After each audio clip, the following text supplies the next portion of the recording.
We will wait for another few minutes for more people to join.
Okay, I think we can start.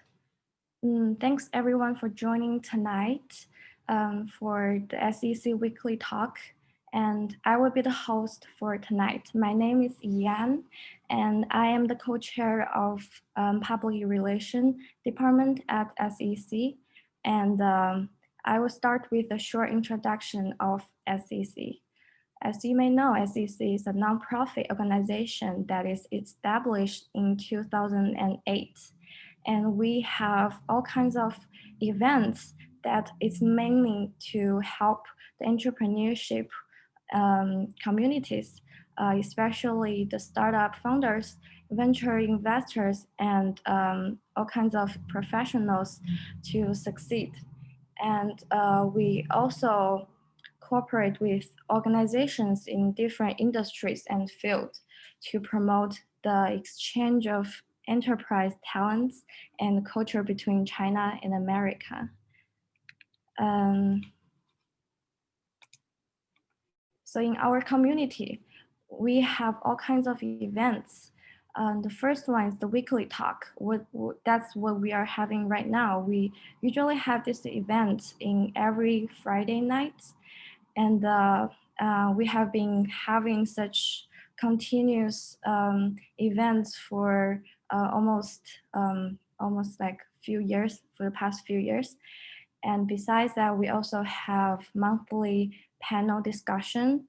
We have all kinds of topics like blockchain, like healthcare, like online shopping, all this kind of topic. And besides that, we also have the startup competition. That is two of our major events every year. One's for the teenagers. It's called Seattle Youth Challenge, which was held like a few months ago. And Tyler was also one of the judges. And another one is for like a more mature startup that is for not for youth, but for more adult people.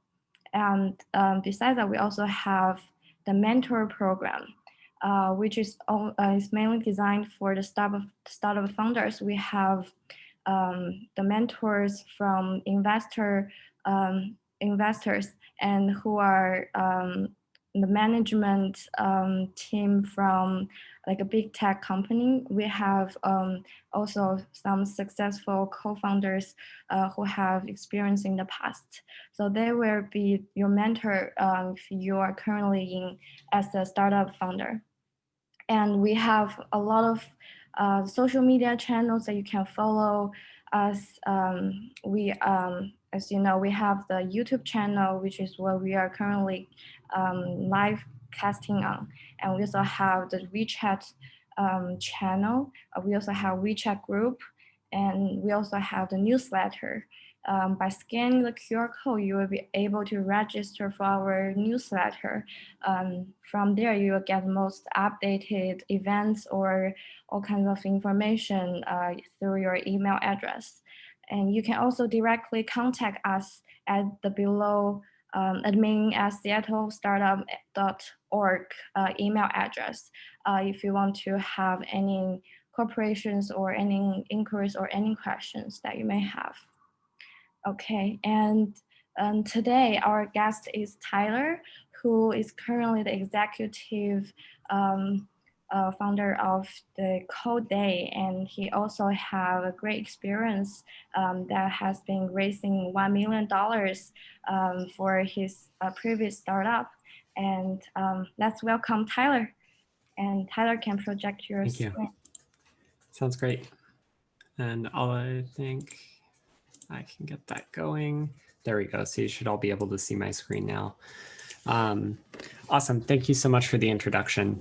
So she just said, my name is Tyler, Tyler Menezes, and I'm going to give you a brief introduction about who I am and some of the things that I've worked on in the past. Then we'll kind of get into the meat of this talk and what we're going to be talking about. So that's me. That's a picture of me.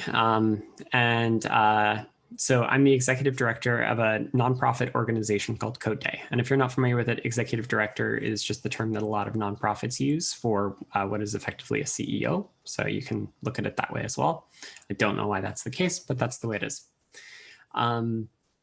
I was an alumni of the Y Combinator program, the sort of startup school meets investment group that funded Airbnb, Dropbox, Reddit, and any number of other amazing companies. So I got to go through that. A few of the folks that I met in my YC batch turned into really well-known companies like Coinbase and Instacart and Soylent.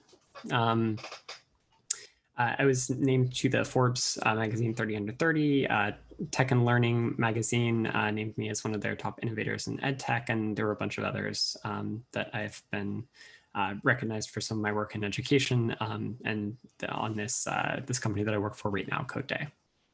So I want to give you a brief background just on what CodeDay is, what we do, and then I'm going to, we'll come back to it at the end of the talk, but, I just wanted to give you this sort of brief primer. So CodeDay is our primary event is a thing that's sort of like a hackathon style event, if you've ever heard that term. So we get a bunch of people together and they work on making apps or games over the course of a weekend. And we're specifically focused on students, mostly high school students and some middle school students. And our specific focus is actually on students who think that they don't want to learn how to code. So most of the people that you see in these photos are students who are not particularly excited about coding when they're coming into CodeDay. They just like the idea of making video games, either because they want to make art or music or something related. And we sort of convince them to code through the course of this. So that's sort of our mission as a nonprofit, is to convince these students who think that they don't want to code that they should give it a shot and hopefully pursue this, or at least learn some of the basics. So the way that our events are laid out, we start off with pitches. So students come in, they just sort of give us a pitch for an app or game that they want to make. They don't need to know how to make it because they form teams around the ideas that they like best with other students. And then with the help of our mentors, they get the opportunity to actually create the app or game over the weekend. They spend most of the event coding, designing things and everything else. And hopefully by the end of it, they realize that computer science and programming is actually a lot more approachable than they might have thought it was to begin with. And then at the end, we have presentations and they show off what they made. There's some small prizes, but it's not really about that. It's more about the fun and the creativity and the community that they built along the way. So that's kind of our main program. We've hosted over 480 of these, which were mostly in-person events. So, these students were actually leaving their house and going for 24 hours to a tech company or a co-working space or somewhere else that was willing to host these events. We've had about 55,000 students have gone to one of these events at an in-person place. We've recently obviously started doing some things online. 37,000 students have come to our programs that are completely new to computer science. So they either had never coded before in their life, or they'd coded, but they decided it wasn't for them before. But despite that, about 70% of them kept going. And so about 25 to 26,000 students who previously thought that they weren't interested in pursuing computer science as a result of our programs are now pursuing computer science. So that's kind of the space that we as a nonprofit are focused in. And, an overview of some of the successes we've had. I think that, we're sort of on the boundary of startup in some ways, like we take a lot of the methodology. My background is in startups. We use a lot of technology to enable our programs to grow more quickly. But, we're also not extremely high growth, pursuing revenue at all costs sort of thing. We are a nonprofit and we're sort of focused on making sure that we can do good as well. So that's the background about me and what it is that I do. And again, we're going to come back to CodeDay in a little bit, but what I'm going to talk to you about today is a few things. So number one, we're going to talk about my journey from a college dropout to raising almost $1 million for a Y Combinator and later venture-backed tech startup. Two, we're going to talk about the many mistakes I made along the way, which ultimately led that company to fail. Three, we're going to talk about learning from those mistakes and how I used the things that I learned from this experience that I had going through Y Combinator and the many mistakes I made. to build CodeDay. 4, at the end, I'm going to give you this one bonus talk, the one way to make sure that your startup never fails. You know, not clickbait at all. You definitely, you know, 100% this will help you never fail. And then finally, we'll have some time for Q&A. Keep an eye out for questions. There are a lot of this is a 10-year journey, and you know, there are a lot of questions that you could ask. I don't go super deep into things like what was the fundraising process like, what was the process of interviewing for Y Combinator, what was it like meeting some of the people who've worked on really cool startups or getting advice from them or anything like that. There are lots of questions that you may be interested in, and I'm happy to address any of those as honestly as I can. So with that in mind, we will get started talking about that journey and some of the mistakes I made along the way. So I'm going to, through the course of this presentation, tell you sort of the story of the journey, but I'm also going to share with you the lessons that I was learning along the way. A lot of these mistakes were made sort of incrementally, and we'll kind of go through them one by one. Now, I think that I could have titled this talk something like My Startup Journey and the Lessons I Learned Along the Way. But I think that's kind of a little bit more of a boring premise for a talk. And so we're going to look at it this way. Here's a talk about how to be bad, go out of business, and fail. And all we really need to do to be successful is avoid doing those 3 things, which is something that in the past I had not managed to do. And in fact, I think many startups don't manage to do. So that's kind of what we'll be talking about in this first portion of the talk is just, some of those mistakes that I made that ultimately led the company that I raised a bunch of money for to go out of business. Before we do that, I did just want to insert a caveat here, which is something that I wish I had been told before I even got interested in startups or entrepreneurship or anything like that. And that is, you should not listen to me, at least not completely blindly. There are a lot of people that have really great advice for startups. There are a lot of people who are even significantly more successful than me who have really great advice for startups. And they've written books and blog posts and given really great talks at conferences. And yet even people following their advice don't necessarily always succeed. I remember when I was in Y Combinator getting advice from Paul Buchheit, the inventor of Gmail and a Y Combinator partner, that directly conflicted with the advice that I was getting from Paul Graham, the founder of Y Combinator, the inventor of the first web application, the person who proposed modern spam filtering. That both of them seemed like very great people. Both of their advice was completely conflicting. I remember talking to Steve Huffman, the founder of Reddit. And his advice was basically don't do anything even close to Reddit. It's not worth your time because Reddit was not doing that well. I remember talking to Justin Kahn, the founder of Twitch TV, and his advice was don't do a streaming video startup because it's not worth your time. Because Twitch TV was not doing that well at the time. And so everyone has their own biases, and everyone is going to have their own experience. And if you take any one thing away from this talk, I would actually hope that it's this. It's that really you need to, when people are giving you startup advice, take that with a grain of salt. Just because they were very successful, or at least more successful than you've been right now, or they seem very confident, ask them questions. Is there really a formula for success here? If you could reliably turn anything into a $1 billion business idea, why aren't you? How do you know this works? Is this something that's confirmation bias? If you've only started one startup, how do you know that it wasn't random luck that led you to success and not this one specific thing that you think it is? And who are you? What experience do you actually have? I gave you a little bit of information about my background, but again, I founded a startup. I've raised some money for it at the time. In 2011, $1 million was a respectable amount of money, but I haven't started Microsoft, and so take that into account as well. Okay, so the first thing that I want to talk about is, the first way to fail is to build the wrong thing. And I think this is the mistake that I made first. And I think this is the mistake that most people I know who are interested in entrepreneurship make first. It's just not building the right thing.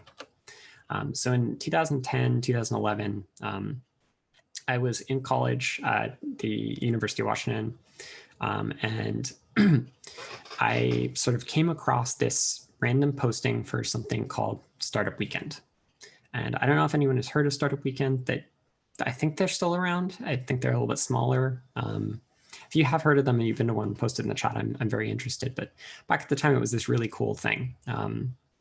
So Startup Weekend was this event where it was kind of like a hackathon again, but it's focused on a startup. So you get together Friday night, pitch ideas for your startups, you'd form some teams around those, and then basically for the rest of the event, you'd go through the entire process of starting a startup, but on a really fast scale. So customer development and prototyping and getting user feedback, et cetera, et cetera.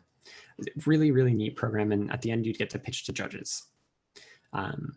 And I sort of ended up at this event because there was free food and it sounded kind of neat. And, you know, I sort of dived into it. And around this time, I had decided to teach an online class about the sort of AP computer science curriculum.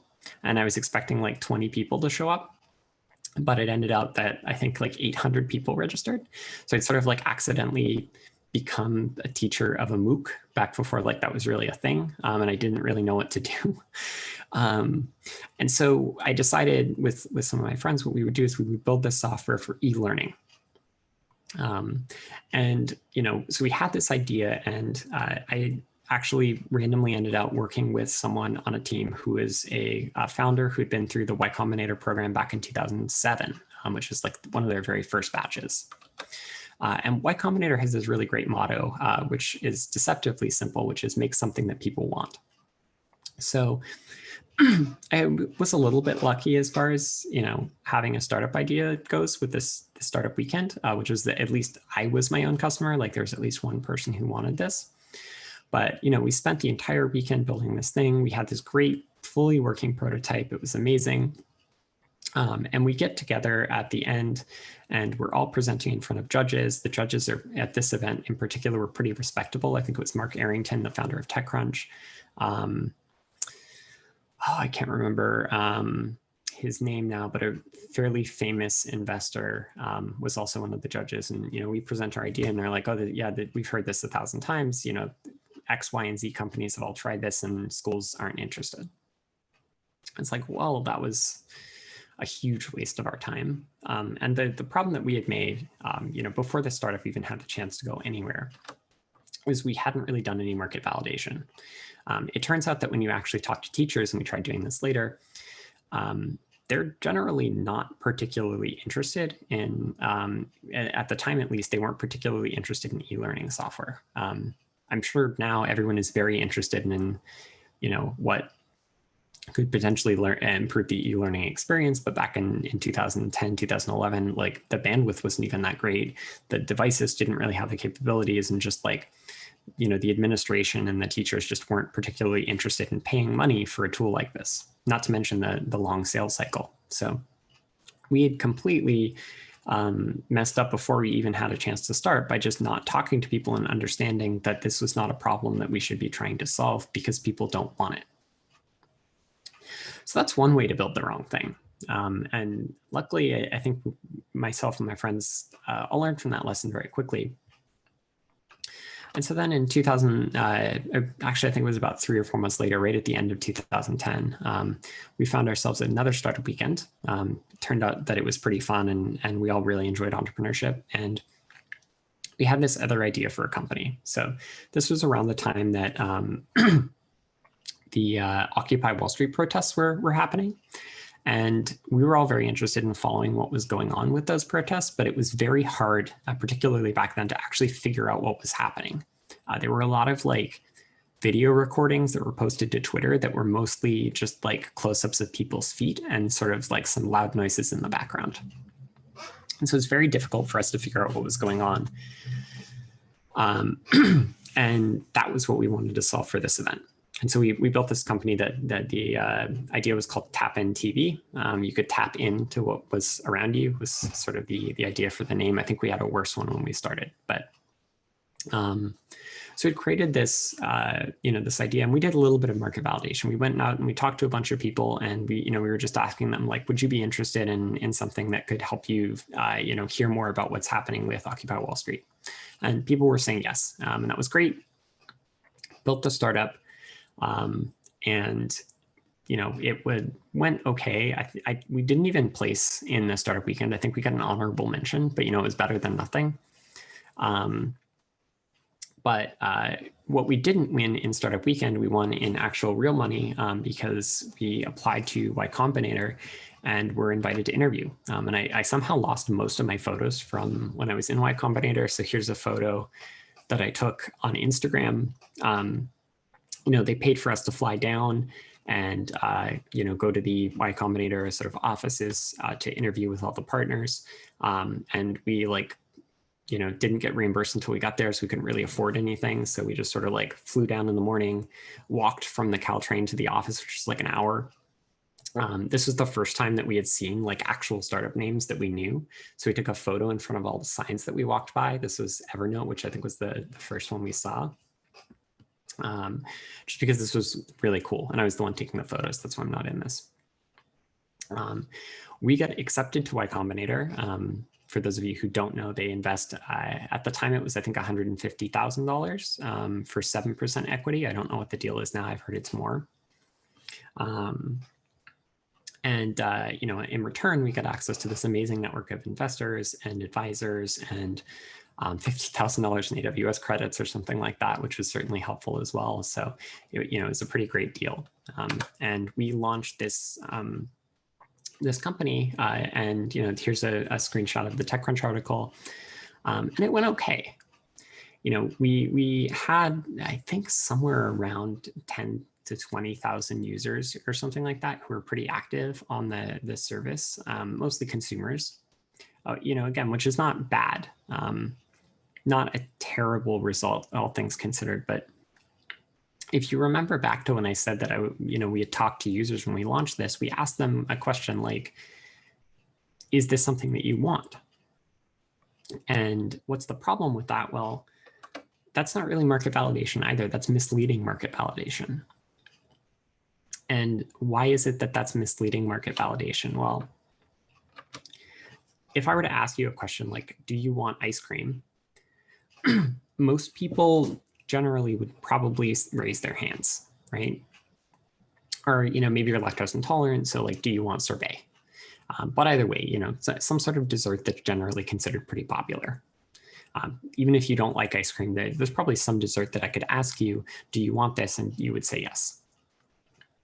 What's the problem with that? Well, you're probably not eating a dessert right now. And in fact, if you think about it, when was the last time that you went out to a shop to buy a dessert? It certainly wasn't every single night of the week, right? Especially right now, it probably wasn't any time recently at all. But even in normal times, maybe once every 2 or 3 weeks, right? So if you ask someone, do you want ice cream? You can very easily delude yourself into believing that starting an ice cream shop is a really good idea. But if your business model is selling meat-flavored ice cream covered in gold leaf that costs $1,000 a cone and is located in the middle of an industrial district, that is probably not a great business model. But if you just ask someone, do you want ice cream? They will happily tell you yes, and you can easily believe that it's a great business model. So that's kind of the problem that we had was we were asking people, do you want to know what's going on with Occupy Wall Street? And, they were saying yes, because yeah, why, maybe, maybe I'd be interested in that. But what were the questions that we really should have been asking? Like, when was the last time, you did any active research at all about what was going on in the news rather than just reading the headlines, right? How much time do you spend keeping up to date with what's going on in the news? What problems do you have right now with consuming news? And if we'd asked people any of those questions, we wouldn't have misled ourselves with the market validation. We would have really realized that the product that we were building was not actually serving the need of any of the users. So 1 second.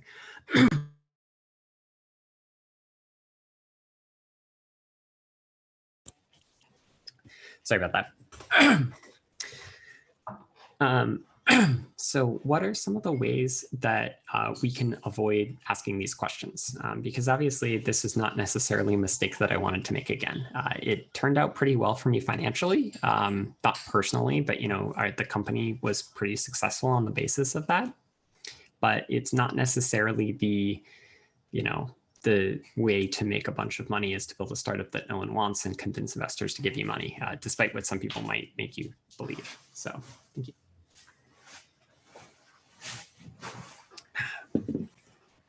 So there's a few things that I found out later that actually really resonated with me. I'm going to share them with you. You might have different ways that you like to look at things, and that's totally okay too. The first one that really resonated with me, and this is the thing that I always think of when I'm doing any sort of market validation now, is this diagram that Steve Blanc posted. I think he calls this the customer development canvas. You can find this on his website. It's actually not, to my knowledge, one of the better known things that he's created, but I actually find it very insightful. You can see here on one side, we have a person, and that person has some traits that are inherent to them, and they're looking at a thing, and that thing has some traits that are inherent to it. And I know that those are very vague terms, so let's go through an example. With something like ice cream, you know, the ice cream is going to be the thing. It's going to be on this side of the diagram, right? And there are going to be things that are inherent with it, like its flavor or the cost of it, things like that. On the left-hand side, though, we need to define something that's inherent to a person. And we can't just say wants ice cream, because that's not really a thing that is inherent to someone, or at least not to most of us, unless you're really, really, really into ice cream.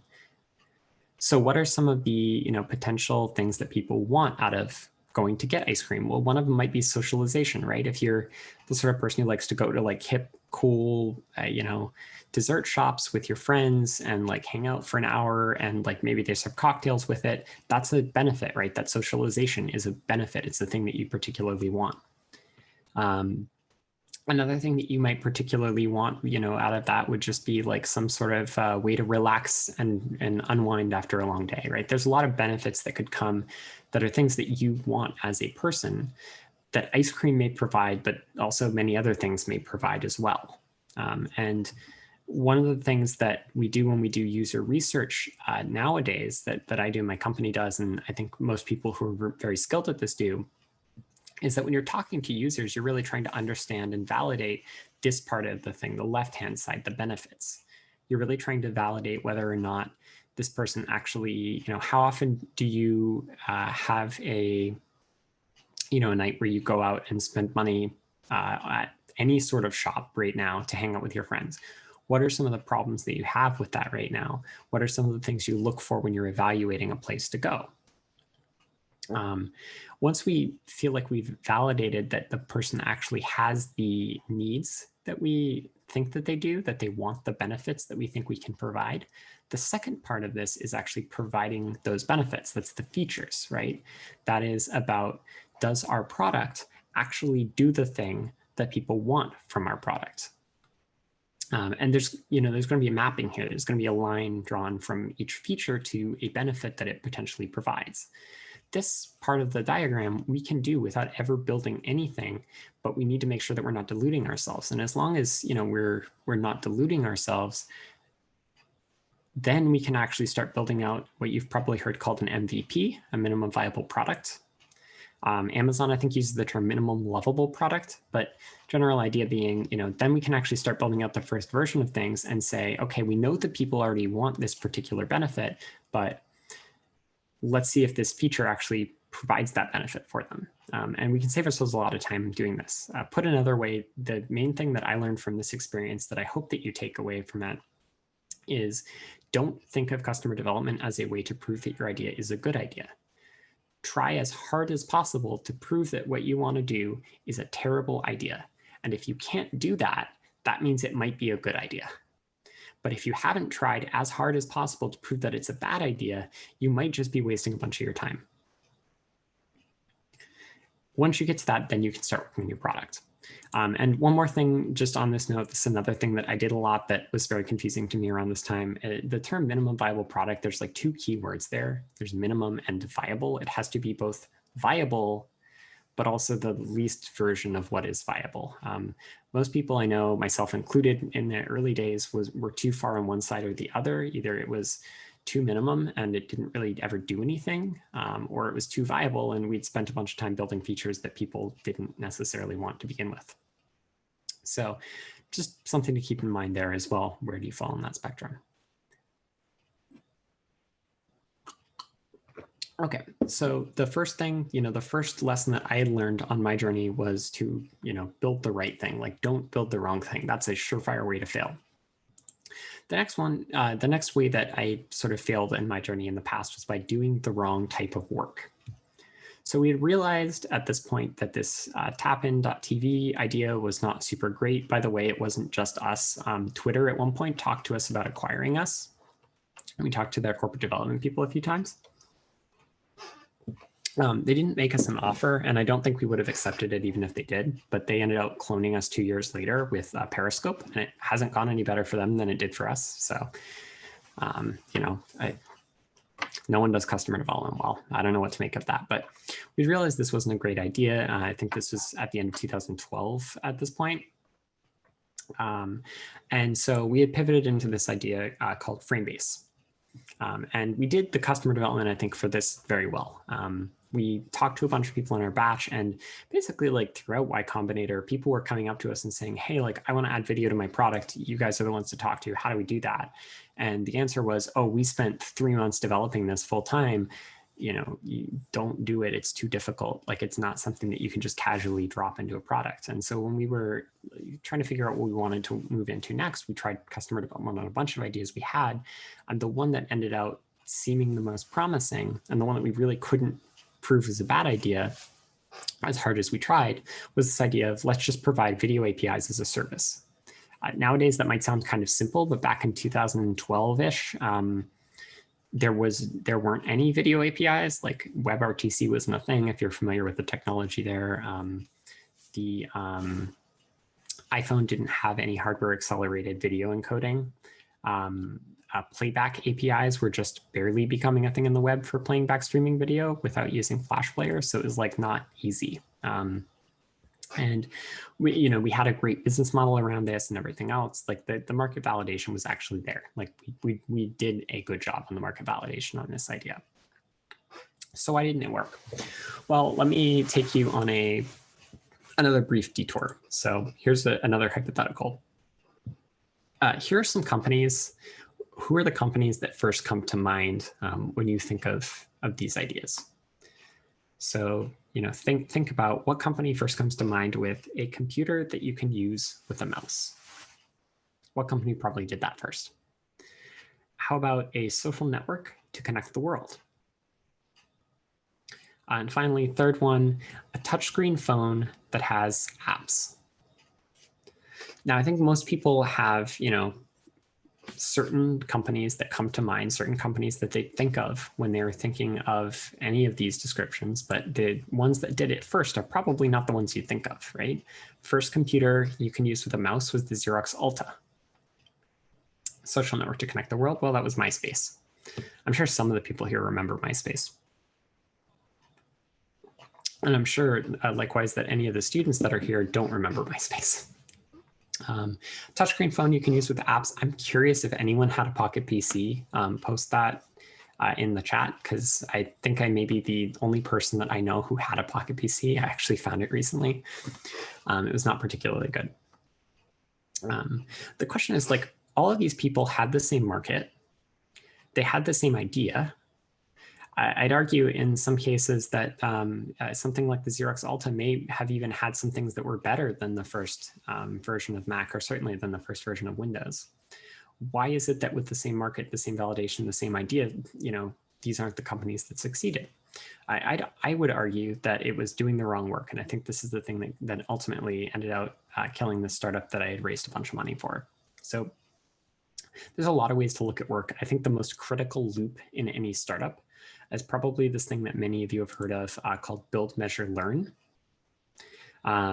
Especially if you've read The Lean Startup by Eric Rice. I think that he, if not invented it, certainly popularized it. Steve Blanc has also popularized this a lot. Like this idea that your startup should be constantly building things, seeing how those things went, what the user reception is, learning from that feedback that you're getting and using that to drive future iterations of your product. And ideally, you should be doing this as quickly as possible. There are a lot of types of work that you need to do at a startup, but if you're not getting this key loop down, and if you're not doing it as quickly as possible, it's going to be very hard to succeed. And again, I do say as quickly as possible, because you could look at Microsoft back in the early 2000s where, they went like 10 years between an OS release, and that really kind of killed a lot of, momentum for Windows because they couldn't get through this loop fast enough. So it's not enough to just close the loop. The faster you can do it, the more quickly you're likely to succeed.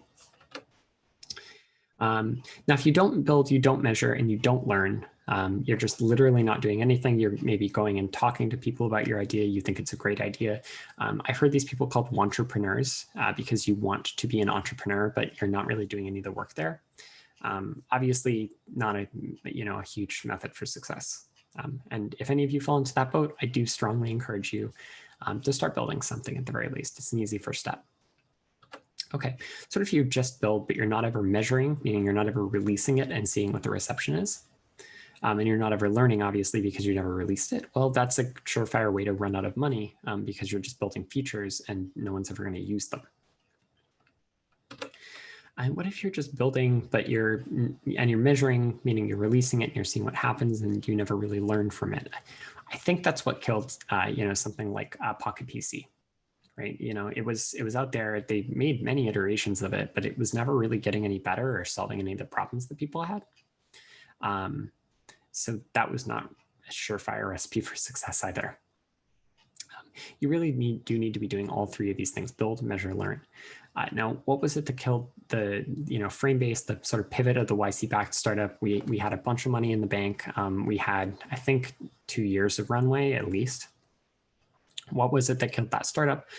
Well, I mean, it was a confluence of factors, but ultimately the closest one is probably something closest to this second one, right? We were building, but we were never releasing anything. And why were we never releasing anything? Well, again, that comes down to some other issues, but that was, that sort of our problem there. And that was one of the things that I learned is like, you really need to pay attention to this. You really need to explicitly think like, am I going through this loop fast enough? You really need to think not in terms of what is it that we want to do? What am I naturally primed to want to do today when I wake up? But figuring out what are, the key parts that I need to accomplish today in order to keep this startup going. And oftentimes those are not the things that we feel most naturally that we can do. I come from a development background, and so I could happily spend the entire day, every day writing code, but most of the time, especially nowadays, I have to mostly write emails, sit on phone calls, not the sort of things that I would normally naturally be doing. Okay, so we talked about the first two problems that I had and some of the biggest ones that I've often seen people fail at, which is building the wrong thing or doing the wrong work. The third one, and this is something that I don't hear talked about a lot, is just not caring enough. What do I mean by that? Paul Graham, the founder of Y Combinator, someone who has many interesting quotes, once wrote an essay that has the quote, "If you want to make $1 million, you have to endure $1 million of pain." Which is a really depressing, melodramatic quote. But I think to some extent it's true. When you look at a lot of successful startups, most of them had a long time when people didn't believe in them. Now, I'm not going to say that this is universally true. In fact, in the time that I was in Silicon Valley, I did meet one person who did not have some sort of story of, years of misery. Instagram, Kevin Systrom, came in for a talk at YC one day during our dinners.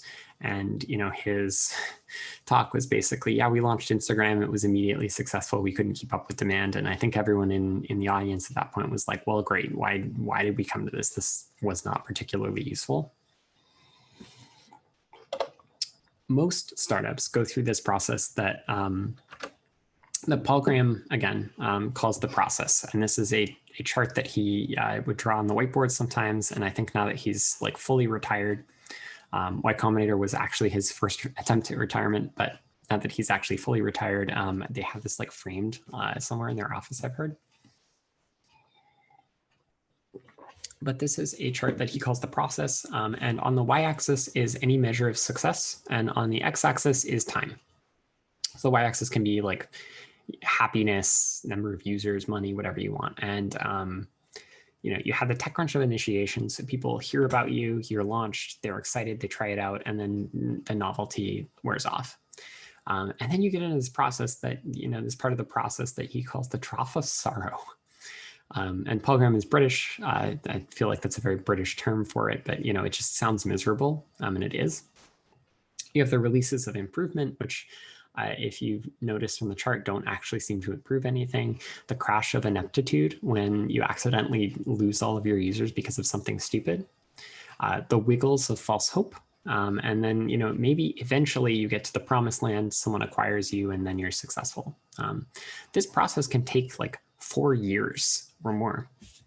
Airbnb tells the story. You can find a few talks of this online, and you can even still find the original website of this today, of when they became what they called serial entrepreneurs. Airbnb couldn't raise any money for like 4 or 5 years. At one point, they had funded their entire company on credit card debt, and they had like maxed out their credit cards, which is definitely not something I recommend. And they needed a way to continue going with Airbnb. So they were graphic designers, and they decided to make breakfast cereal and try to sell it for a lot of money because they couldn't afford to make very many boxes of it. And this was around the time of the elections. So they had Captain McCain's and Obama-O's.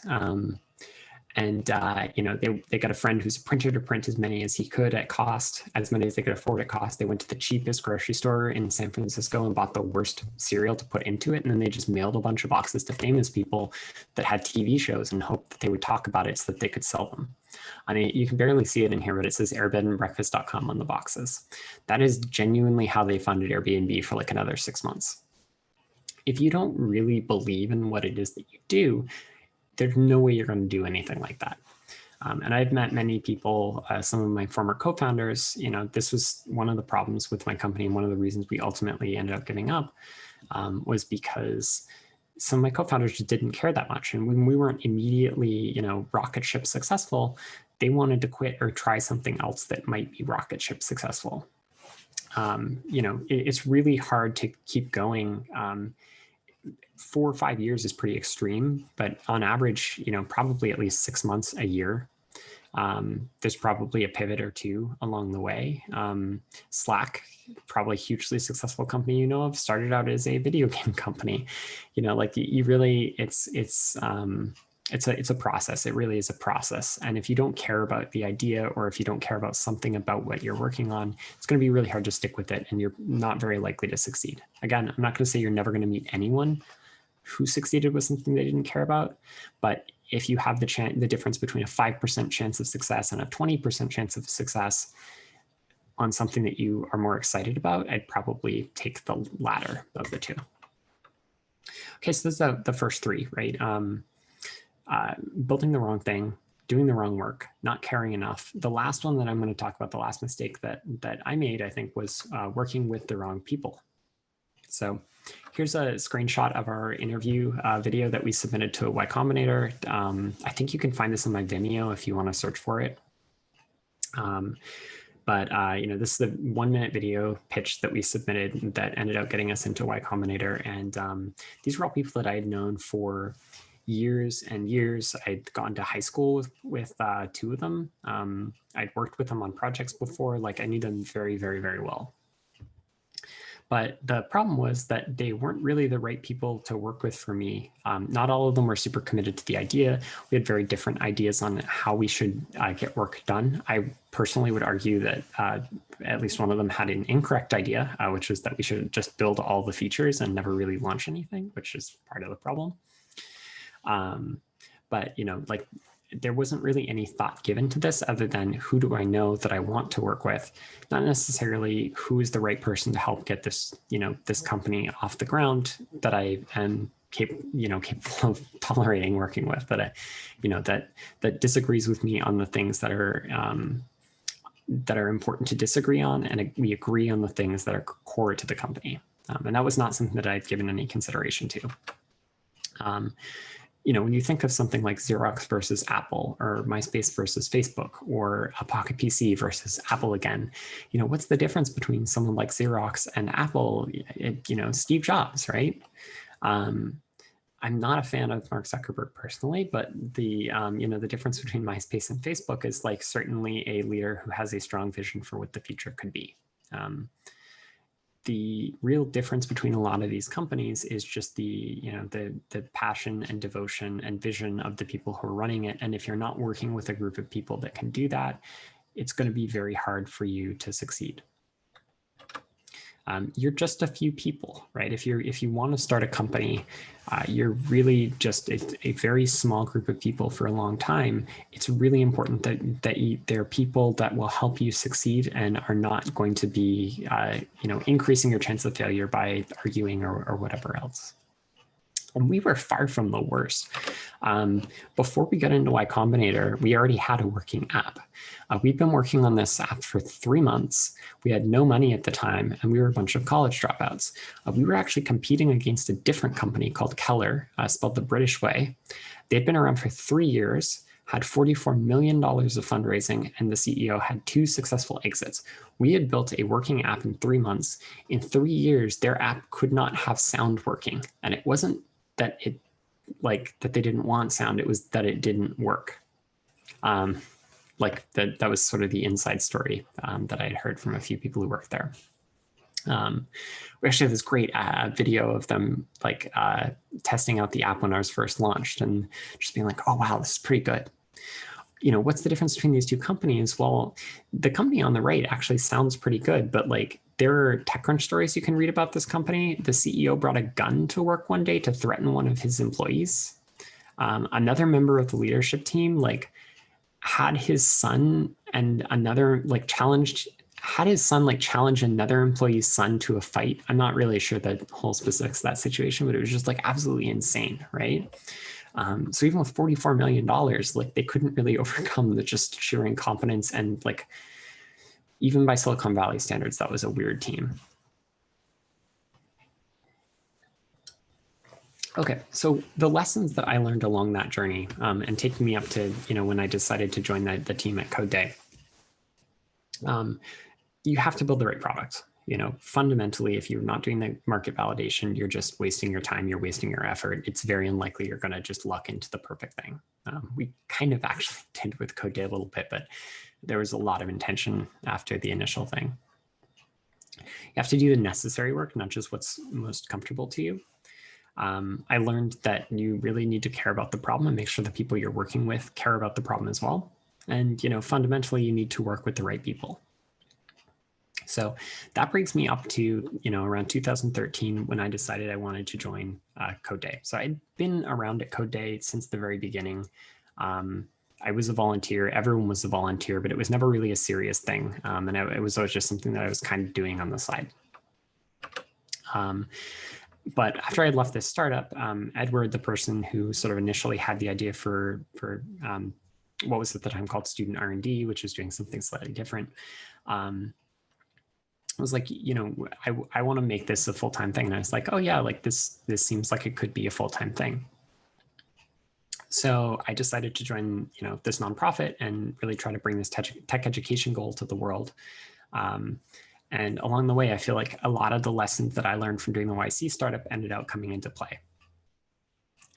So the first thing was working with the right people.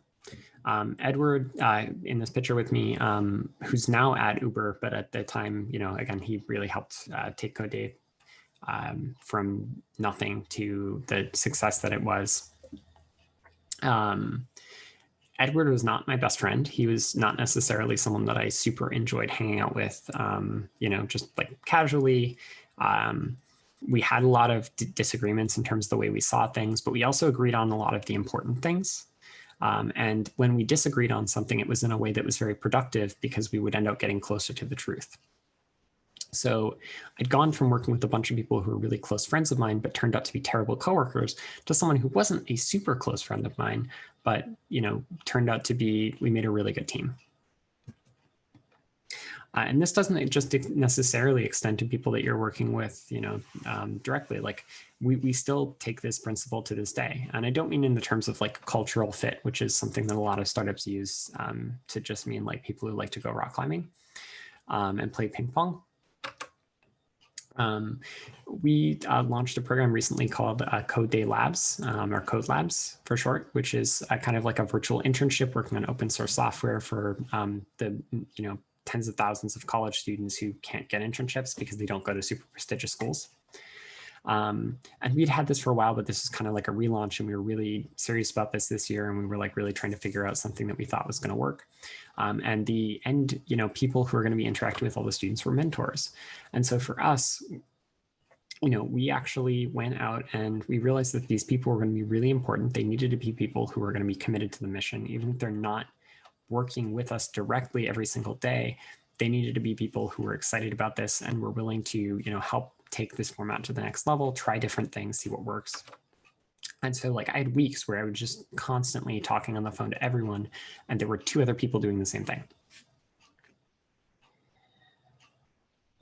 This is a screenshot of my calendar around this time. So it was just it was crazy, right? We were talking to everyone because it was really important that we were working with people who were passionate about the same things and that had, sort of the right balance of disagreeing on certain things and agreeing on other things.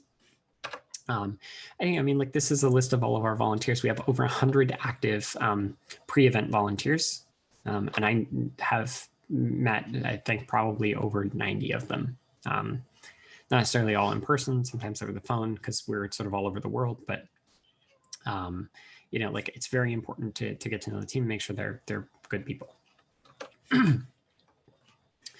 So the third thing that I had learned in the past that I think that we did well with CodeDay was caring about the thing. And to explain this, I just need to explain a little bit about my background. So when I was, I think, 7 or 8, I was living in Spokane, Washington. I was super miserable. I had nothing that I was interested in. I had no friends. I think I was probably actually clinically depressed because I couldn't get out of bed most days. My parents couldn't get me to go to school more than half the time. It was a problem. And we had, this is the point where I tell you I discovered my love of computers, but we had computers and I wasn't interested in them. My dad worked in networking. He could not get me interested in them. One day I was at the library and I saw a book with a cool picture of a slot machine on it. And I was 8, so I didn't know what a slot machine was, but it looked really cool. And it was you can build this. And I was wow, I can build this.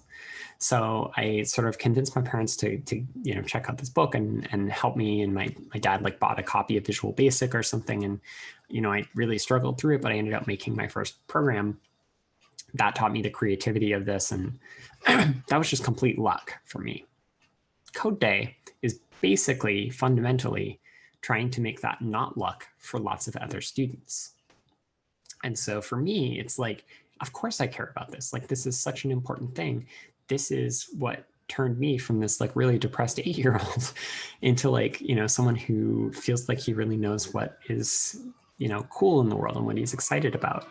And if I can give other people the experience of discovering that as well when they think that they're not interested in computers, that's amazing.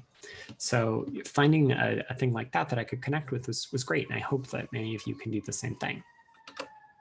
Second thing that I really took to heart with all of this and incorporated into building CodeDay was doing the right work. This is a screenshot of a tool that I find really useful. There's a lot of different ways to make sure you're doing this and holding yourself accountable to doing the right work, but I really like this tool called Rescue Time. Rescue Time will track everything you do on the computer and give you a nice dashboard telling you what you're doing. And if you know what you need to be doing in your business, it can sometimes be very revealing to realize how much time you're spending on certain things. This was a screenshot of around the time that we were launching CodeDay Labs. So I was expecting to spend about 20% of my time doing software development to sort of do some business process automation things. Turned out to be 27, so it's a little bit higher than I expected. It's good to know.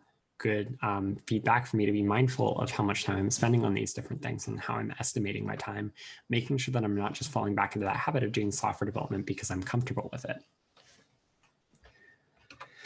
Another thing that I found that that's helpful, that's not just on that build, measure, learn loop, was a friend of mine, Anthony Papini, who's an executive coach, shared with me this thing recently called like via character strings profile. There's probably other things that try to do the same thing, but just like looking at what skills you're most comfortable with applying in your day-to-day job. This doesn't necessarily mean I'm better or worse at any of these things, but like, I'm certainly better at, I'm certainly more frequently using, and I find it easier to use skills related to learning and research than I do skills related to humor and perspective. And being aware going into interactions that maybe I need to, change what sort of skills I'm going to use and try to be very intentional about using some things that I wouldn't necessarily do that normally. A lot of being a successful startup founder, especially as you start to take off, as your startup starts to take off, is just realizing how you work and being very mindful of, making sure that you are leading your team to success by using the right traits, spending your time in the right places, et cetera, et cetera. The last thing that I learned, going back to the very beginning of this presentation, was about building the right thing. This is a screenshot of the demographic data spreadsheet for CodeDay. This spreadsheet has 50,000 rows. That takes a while to open. This is every single person who went to CodeDay. We have data on them. Not obvious from the spreadsheet, but we have follow-up data on students when they went to an event. Did they continue coding when we checked in with them 3 months later? We have data on what experiments people have done. So if we know what date the event was and we know what city it was in, we have a separate spreadsheet that keeps track of what experiments we tracked. So we can correlate all of these and see what outcomes were affected by what, et cetera, et cetera. Super, super, super data driven. So not only were we right at the beginning doing that customer development and trying to figure out what works, and we like kind of lucked into this whole like CodeDay thing, the format that we came up with. Like we ended up doing an event. Some people came that were from lower income areas that weren't interested in coding. They got interested in coding and then they got careers in technology, and we were like, maybe there's something here. So we like kind of figured out the benefit part, at least, without having to do too much of that intentionally. But then we're still not feature side, right? We know that the benefit that people need was, around that, like becoming interested in coding, but we still needed to figure out what features were going to drive that most effectively. And that's where all of this being data-driven right from the very beginning comes into play. We've tested things, and we're talking about what features can drive that benefit.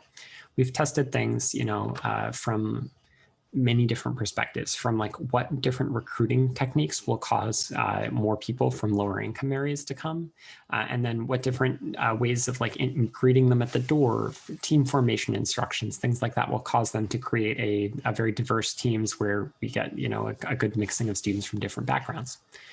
We've tested workshops. What happens if we just remove certain content from workshops? That was something really interesting we did. It turns out that like you actually derive, it actually provides better benefit to the students to teach them less and force them to struggle a little bit because they're going to do that in their day-to-day life.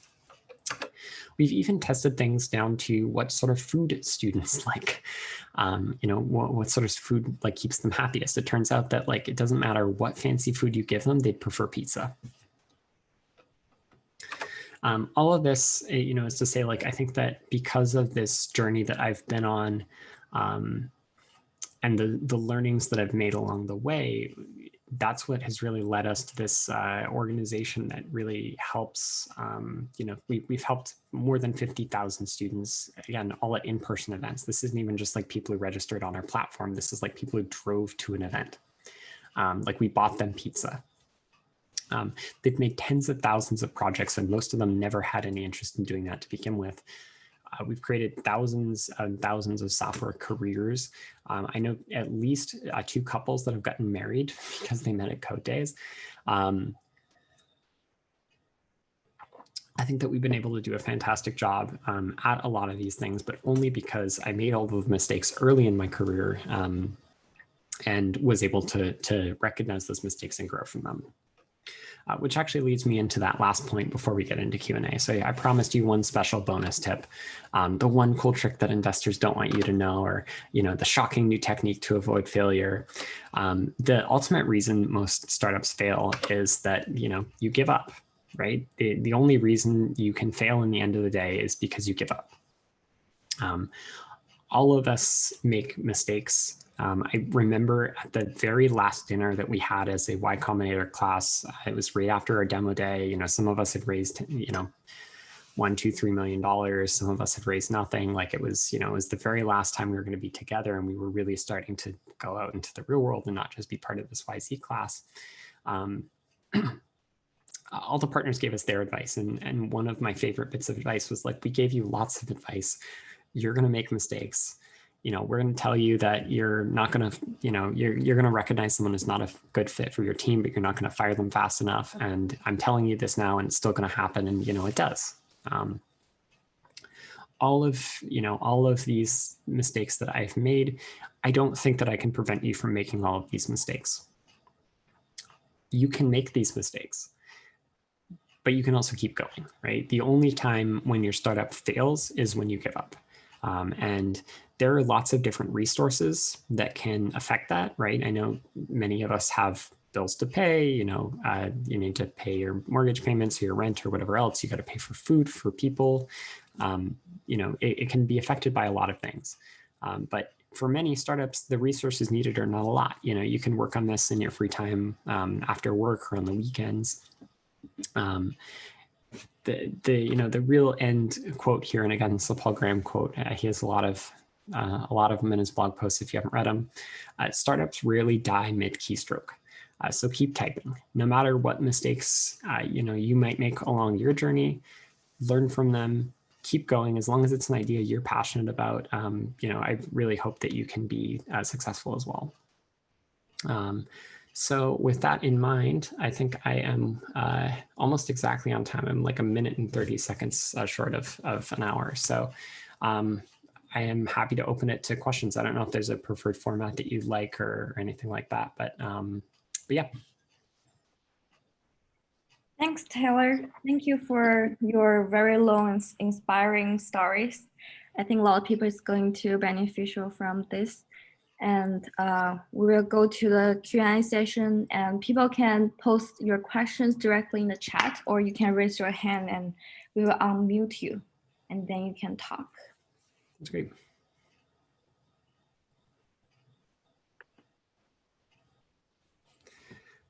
Hi, Alex. It looks like you're unmuted. Hey, hope you can hear me. So yep. One thing, being in Seattle, people talk a lot about in the entrepreneur community, we use the word critical mass a lot. Every time we raise money, we're like, oh, gee, there's no critical mass of capital. We got Madrona, and they always give us crappy terms.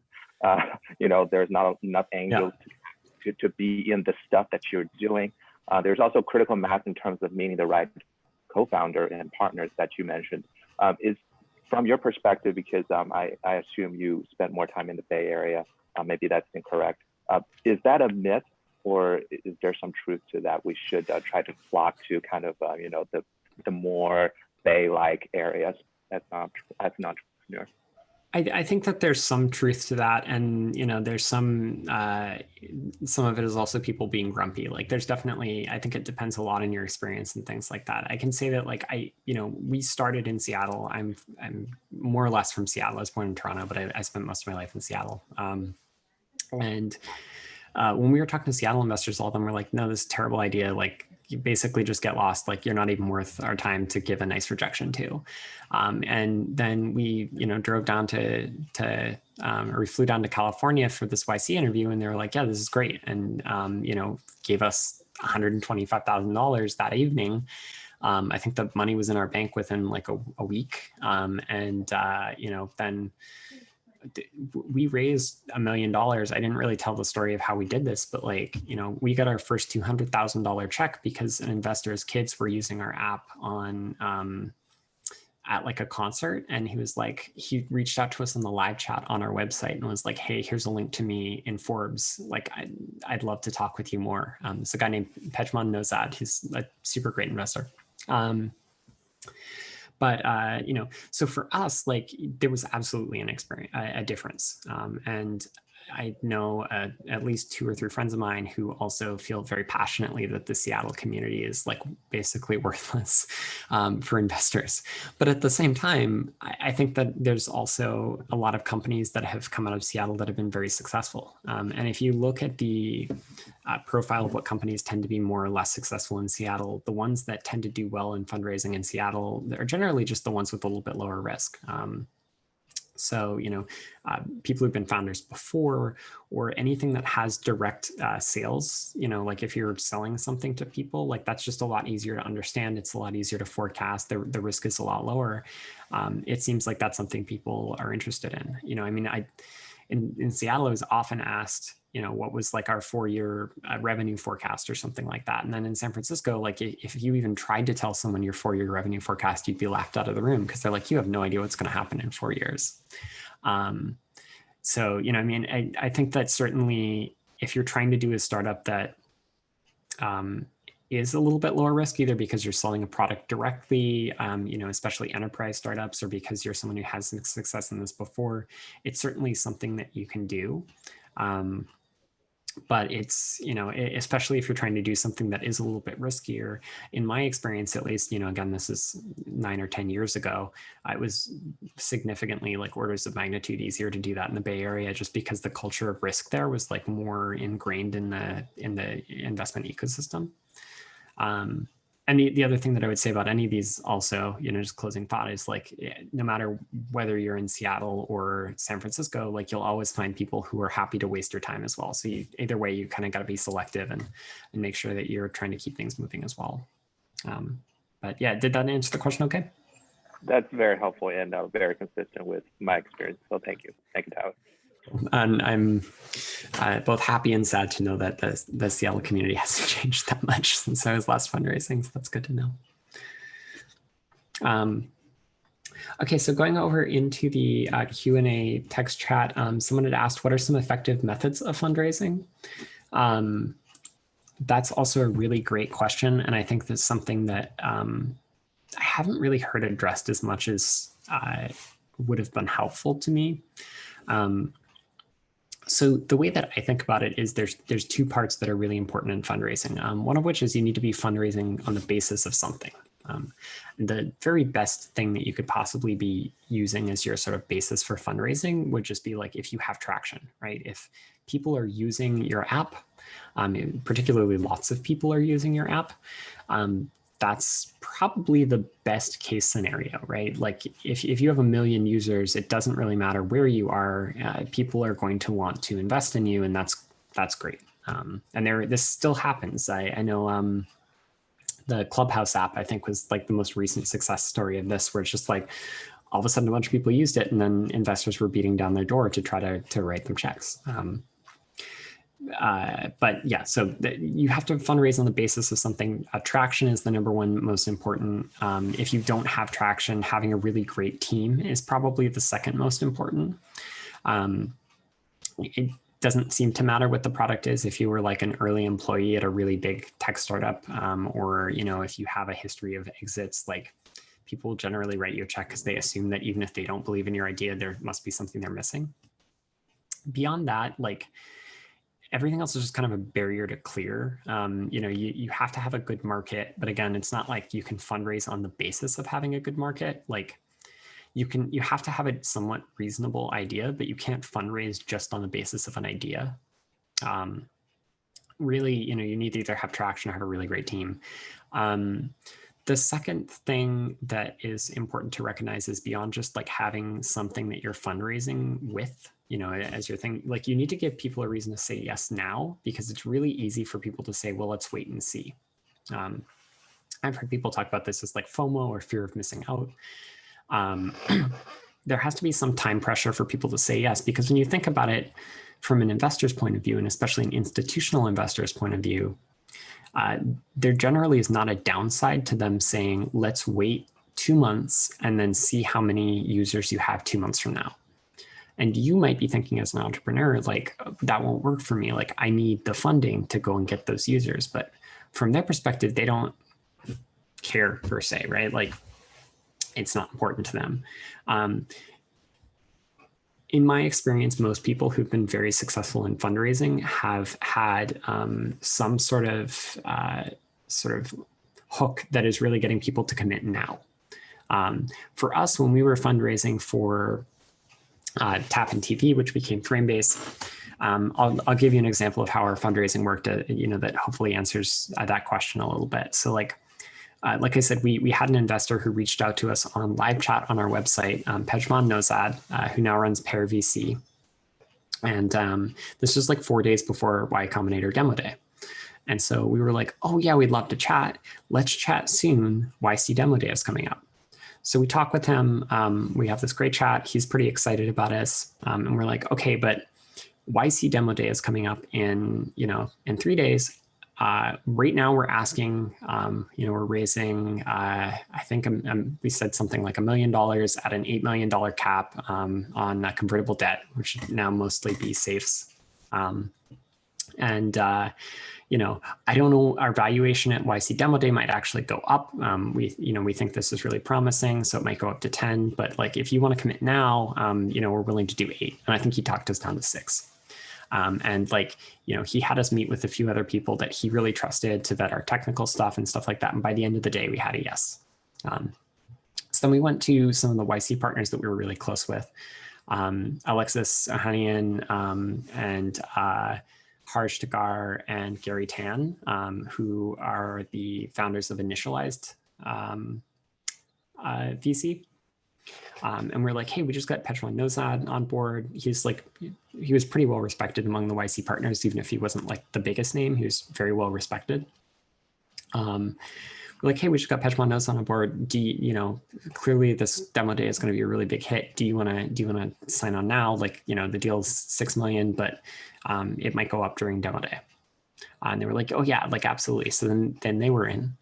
And then by the time we got to demo day, we already had 2 very, very well-known and respected investors on board. And so then it was like, okay, our round is closing in 2 weeks.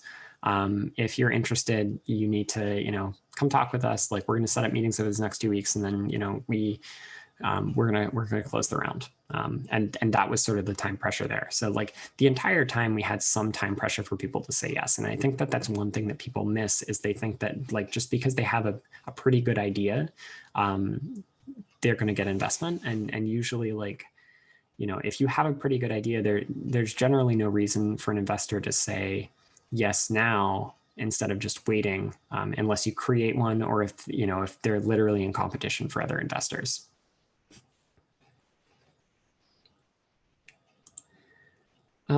Okay, so another question in the live chat, and feel free if you have any other questions again to post them, or you can raise your hand or anything, but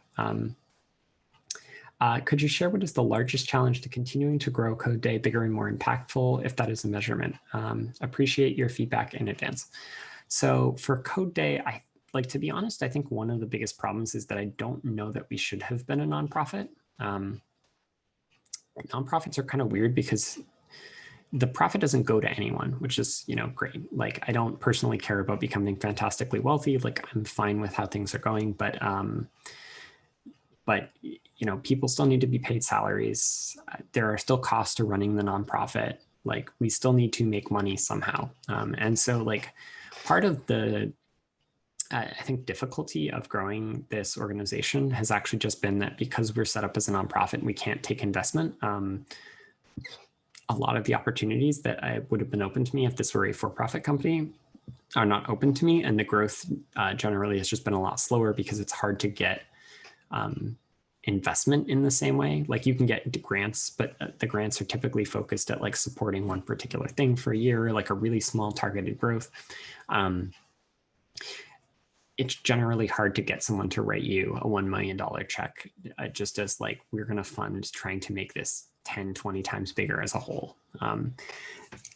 So that's probably our biggest challenge. And generally my advice to people has been, unless there's a really good reason why you need to be a nonprofit, like, you can probably do the same thing as a for-profit. If you don't feel comfortable, taking the profit, you can always donate your equity to a charity or something like that, or to whatever purpose that you feel is better. But you have access to a lot more investment. And, even if technically some investors could then be making some money on the basis of this, if you're giving up 10% of your company, but you can reach 1,000 times more students in the time that you're doing that, like in my mind, that's actually a really good trade-off. Like I'd rather reach 1,000 times more students for less money. So I think that's probably one of our biggest challenges, is just that lack of access to funding. We've been bootstrapped since the beginning, and that has definitely been tough. A very good practice in customer development and sales and everything else, though. Aside from that, I'd say biggest challenges are kind of evolving product market fit, especially around COVID-19, but just in general, like when we want to expand out internationally, for us, the school system in the US is unique. A lot of countries are not very used to working with nonprofits for education things. Some are, but many aren't. Even as close by as Canada, like it's just kind of weird there. It's just sort of a developing thing now that schools are starting to work with nonprofits more. So that is definitely been a challenge as well, trying to expand outside the US.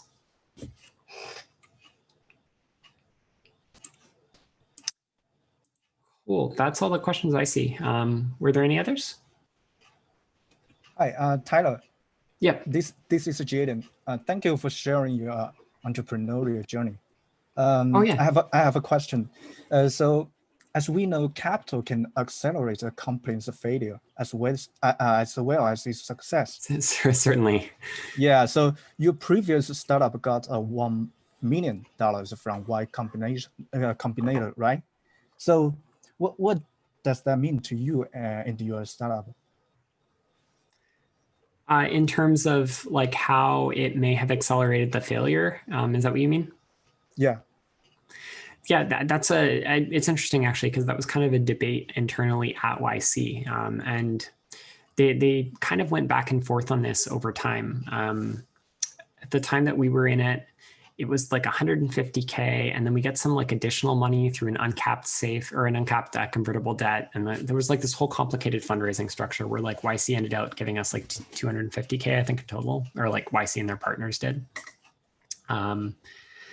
But the next batch, they like cut that back down because they were like worried that the amount of money that people were having was causing a lot more like co-founder disputes.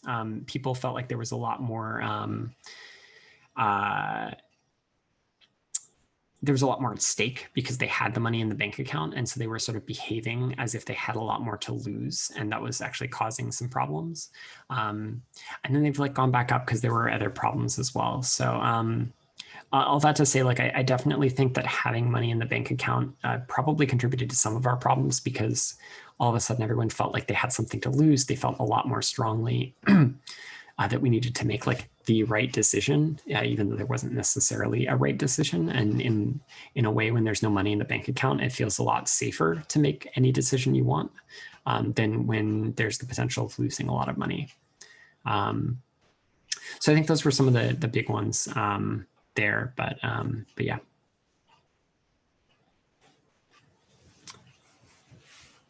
Cool. And someone else had in the Q&A just posted, I hope I could assist in the CodeDay program.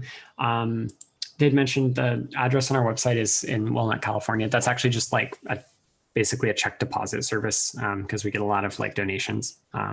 So our headquarters is Capitol Hill, but we're actually a fully remote team. I'm in Pennsylvania right now because my fiance is in grad school here. But yeah, if anyone is interested in volunteering with us, just there's a volunteer form on our website, or you can send us an email or send me an email. And we'd love to have support. The other thing that I wanted to definitely make sure to just make an offer to all of you, if there's anything I can ever do, if there's ever any advice you have for me, or you want some advice on some particular situation you have or something like that. I got lots of great advice from folks when I was just getting into this, and I'd love to pay that forward. So you can find me online. If you Google my name, my website comes up, my email's on there. There's also a thing that you can use to just directly like find a time in my calendar if you want to have a meeting. So I'm always happy to help and give any sort of advice or anything I can too. Keeping in mind that I've been out of the fundraising thing for, for 5 or 6 years at least. Thank you so much, Tyler. I have a question personally. Sure. So I feel pretty interesting about your personal experience. Like you have so many projects and you have different co-founders. Some of are your close friends, some of them are not that close friends. And it's always an interesting topic about how to find a fit co-founders or to find whoever who is going to working with you. Do you have any advice about this part? Like, for example, what kind of method that you use to find the co-founders? Is it using a platform or just simply talking with different peoples? And what are some red flags that you are seeing that in the co-founders that we should avoid? Yeah, that is definitely a good question. And like you said, it is sort of a constant problem. I think people were worried about this, back when I was doing this too. So it's been around for a while. I mean, I would say one thing is the importance of co-founders, I think, is a little bit overstated. And I don't just mean that, like, I think that they're not important. I actually think it can be very important. But when you hear investors talk about it as if you need a co-founder to succeed, back in my YC batch, I haven't checked recently, but in my YC batch, it was like 30% of the companies were a single co-founder.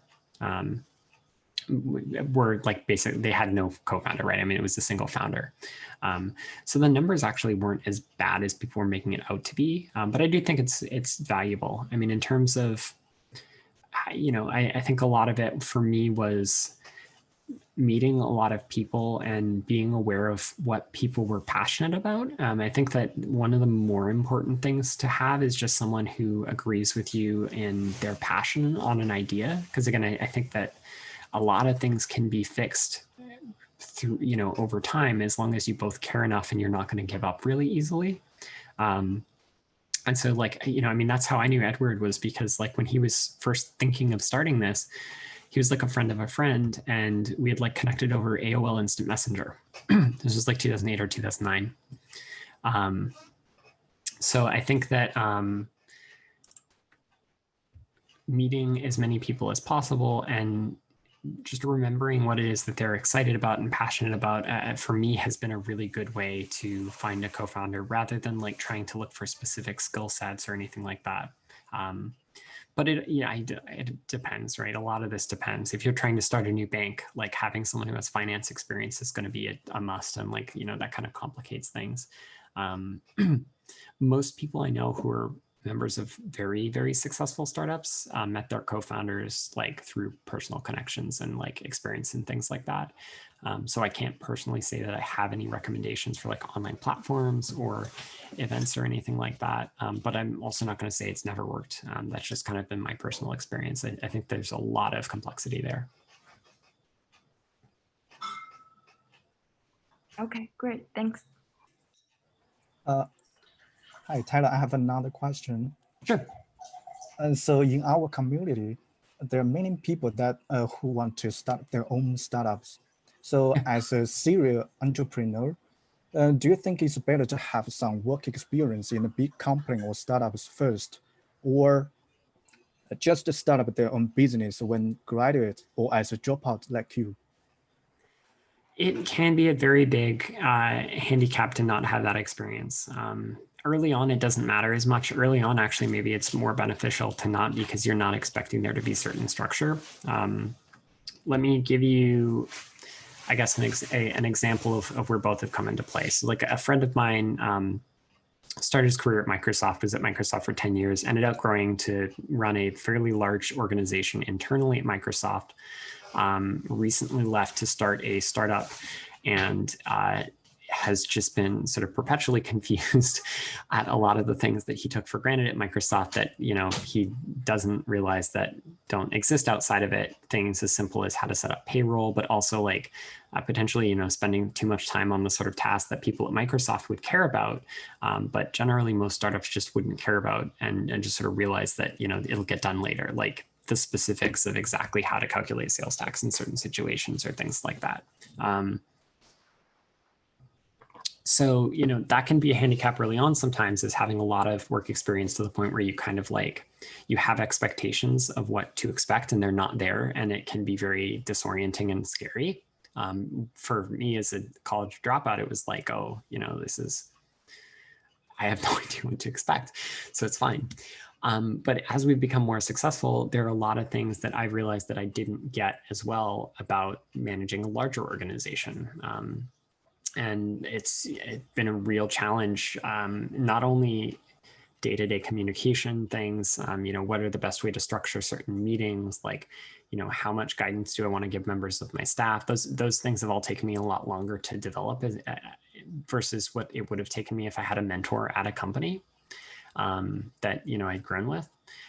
All the way down to like, you know, I don't understand, or I didn't for a long time understand like the particular decision makers that would be involved in certain parts of different companies, which can be difficult for us because we're, you know, a large part of our persona is actually like corporate social responsibility, VP of engineering, like those sort of folks that could see the talent potential in our students. And so it's been a handicap for me as well.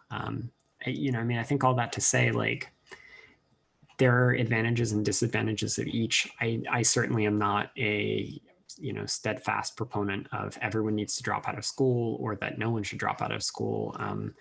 I think different things work for different people, but either way, there are definitely going to be hurdles that you need to overcome. It was much easier for me as a 19-year-old to do a startup than it would be if I were to quit CodeDay and decide to start something new now as a 28-year-old, because I have a lot more commitments too. So it's just, you know, there's advantages to each. Be aware of what your disadvantages are. Try to mitigate them as best as you can. But either way, it's going to be tough. Startups are tough. That's the thing. But they're so exciting too. So. And someone in chat had just asked about resources specifically for hackathon events for students. We have a lot of resources for hackathon events for students. Send me an email, I can send you some links. Again, if you just Google my name, it can come up. It's X, the email also is x@tyler.vc. Or if you go to the CodeDay website, I think there's a contact link on there somewhere. And if you just say like, hey, Tyler told me you had resources for students, I'm sure it'll either get to me or they'll find the things for you too.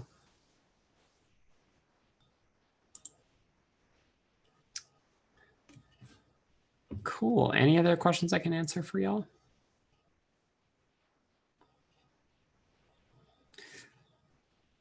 Awesome. I just wanted to thank you for having me. This was great. These events are always super organized, so I super appreciate everyone on your team. I was very impressed with the judging experience at the last event I was part of too. So thank you all for having me. And again, if anyone has any more questions, feel free to reach out to me. I'm always happy to help as best I can. Yeah, thank you so much, Tyler. And we will have this event like mostly every Friday night, so people can stay tuned in our different social media channel. And see you next week or maybe next time. Thank you, Taylor. Great. Thank you, Tyler. Thank you all. Have a good night. Good night.